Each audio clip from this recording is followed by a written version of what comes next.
So I think, in our regular jobs in retail, when we sort of continue to work every day, the,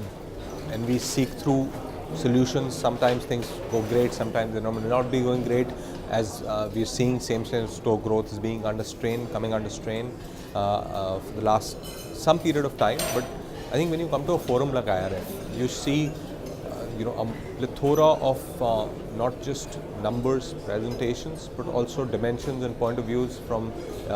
different parts of the industry and from different facets of the industry. And it really gives you a sense of renewed purpose or renewed vigor to say that you're part of a larger scheme of things and there is a large opportunity out there to tap. And it gives you, a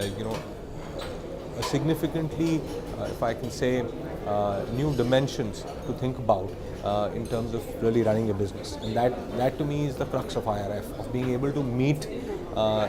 being able to hear, being able to get different perspectives, and not just from retailers, but from very different parties of the ecosystem. You're across, be it developers, be it retailers, be it consultants, be it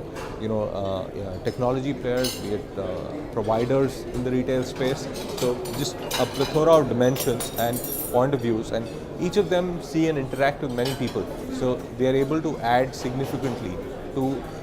what the real numbers in this business are, because it is not as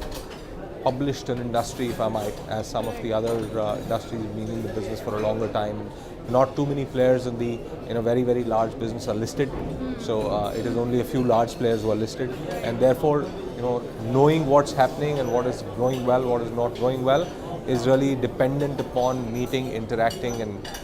building through this forum. So that's where IRF comes in play in a significant manner. Well, that is something you'll have to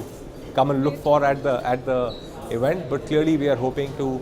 sort of focus significantly more on trends that are building, and what has already hardened in the space, and are things that there are certain pieces that have emerged over the last 2-3 years and hardened, but also given such a dynamic space, what are the places where we see the rate of change